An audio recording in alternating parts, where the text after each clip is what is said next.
Okay, y'all, welcome back. I guess part 6. So the GF3 um, is getting ready to go under the knife. Major surgery. We're going to replace the trunnion. I just want to be clear that the bolt and the carrier are mating up just fine with this. I've got over 350 rounds on it now, and the headspace has not deteriorated. The lugs are not doing anything goofy.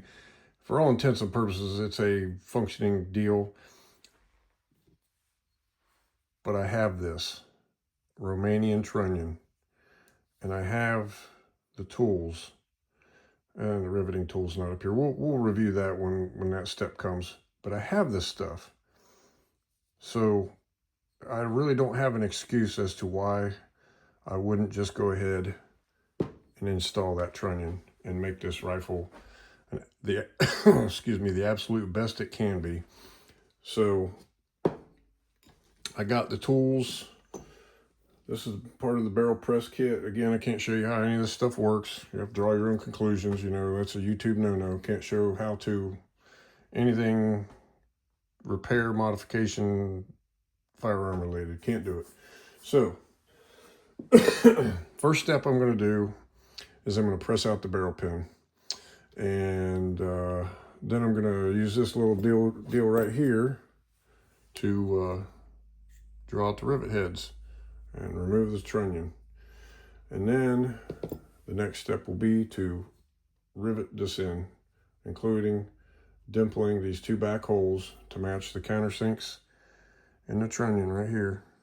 See the countersinks? These are flat. This one's countersunk.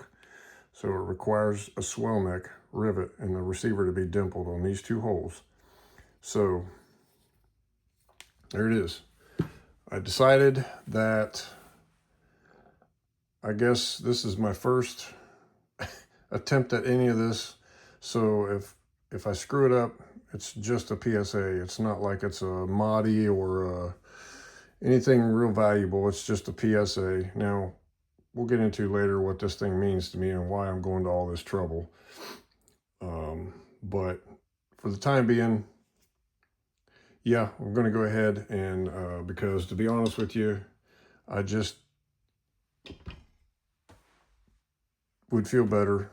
I'd sleep better at night knowing that that had all 3 Romanian core parts in it.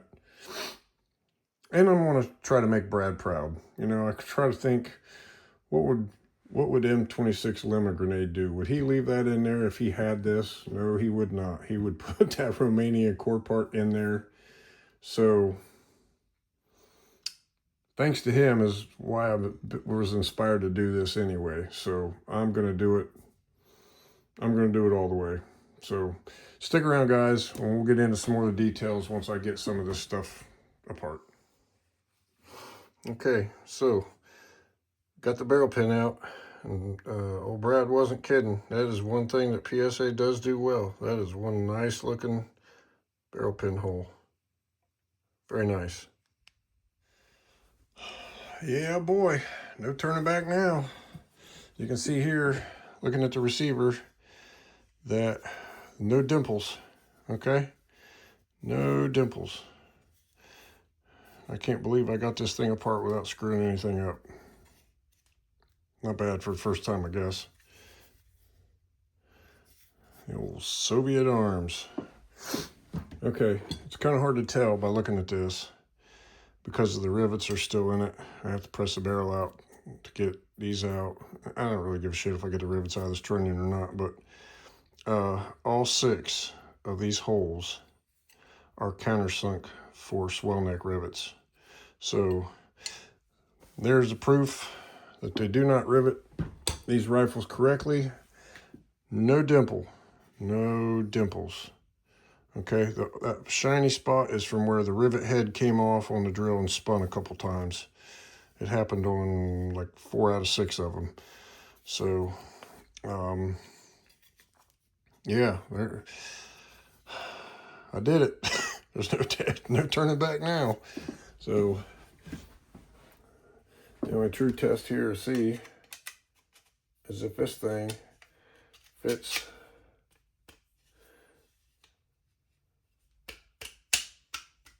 and I can get the holes to line up. It was fairly, yeah, that looks pretty good. Everything's lining up. It's still flush with the end of the receiver like it should be, like the other one actually was. It wasn't set back like that one that we saw in that video.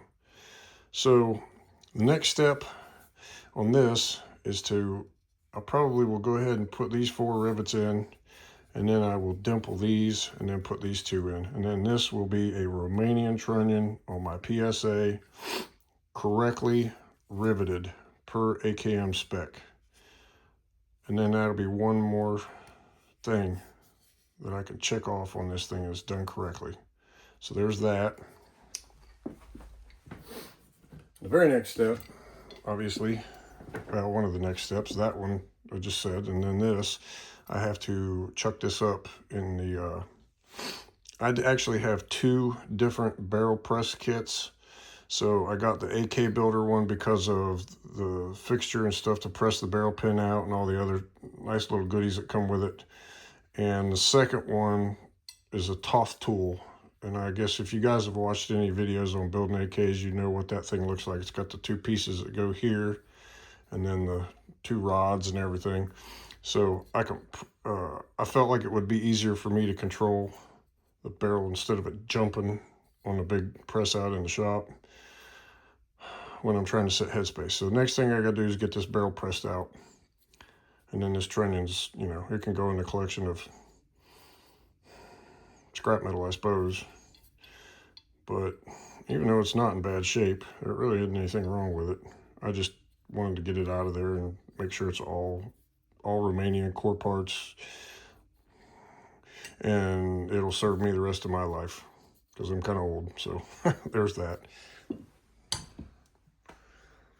Okay, so this contraption right here is called the Toth tool bearing or barrel removal and installation tool. If you buy an extra set of aluminum sleeves, you can actually populate a barrel with this same tool by working from the other end.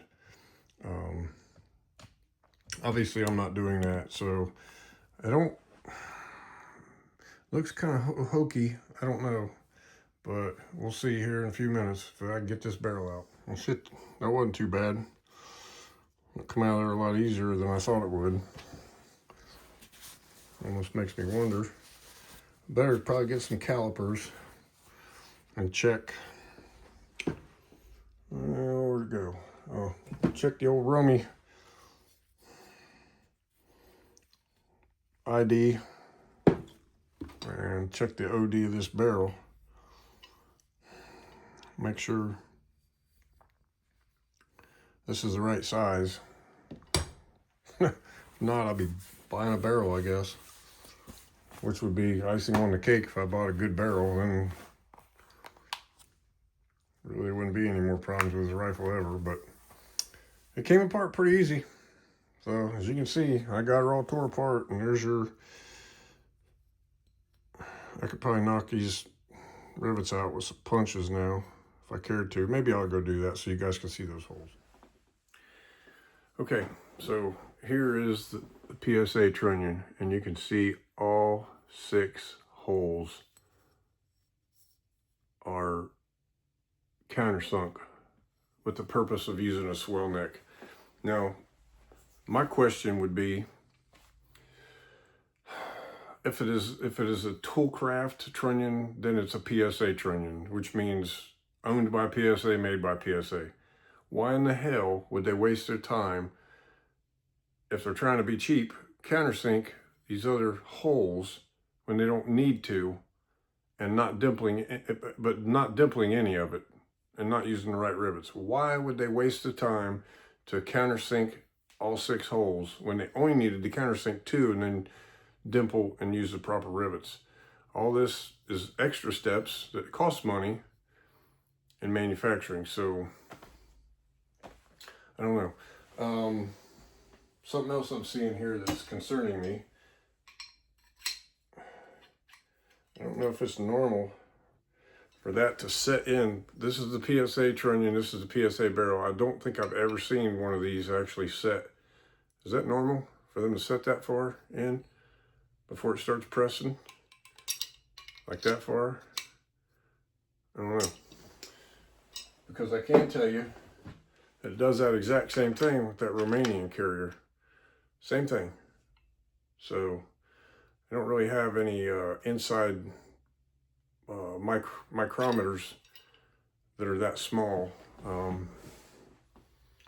So I can't say for sure. I'm going to study up on this just a little bit, but I suppose worst case scenario, I'll end up buying a barrel and putting a whole lot more work in it than I planned. But again, making an effort to do this correctly is what I'm doing here. So that's the whole point. And honestly, the only part of this whole deal that makes me nervous is getting this barrel pin hole right. The rest of this is nothing. It's nothing. Anybody can do this. If they just pay attention to what they're doing and be careful, anybody can do it. It's nothing. But getting that barrel pin hole right is the tricky part, because you only got one chance to screw it up, and then you're buying all new stuff again. Because I'm already going with a oversized barrel pin, unless by some slim chance, I know it's not, it can't happen to me twice, there's no way. By some slim chance that thing head spaces and lines up, which I highly doubt it. And that feels like this pin, yeah, I'm going to go oversized, because that pin, look at that, it's sliding that far into that. So I'm going to have to oversize it. The good news is, I got one oversized pin. Actually, I bought two of them. Rivet kit for AKM. Bought two of them because they're cheap. Why not have an extra one? Bought the Reamer's 2000, smaller than that oversized pin. So, again, if I'm going to be on here talking about this, I'm going to do it right. I wouldn't want to disappoint any of those seasoned builders out there that might watch this. I don't want to disappoint you guys, so I want to do this right. I'm going to think on that barrel for a minute and maybe study up on that a bit, but I wanted you guys to know that the one that M26 Lemon Grenade took apart is not the only one that they built wrong. I promise you. They're probably still doing this to this day. You could probably buy one that is built yesterday and it's going to be like this. So, but now that the trunnion's out and I can get a really good look at it, yeah, the lugs look really good in there. If I wanted to keep this trunnion in the gun, I would have still had to press the barrel out and then dimple all 6 of these holes and essentially re-rivet it with all 6 swell necks. And then I could have just pressed the barrel right back in.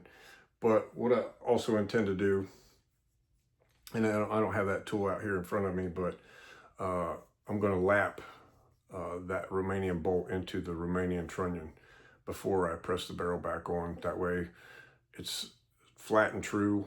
I'll have the best chance at some accuracy, and the headspace will last a really long time. So there it is for now. Probably will do some riveting tomorrow, and we'll continue on with this deal. I think I've had enough for the day. A little bit stressful making sure I'm doing everything right and doing it for the first time.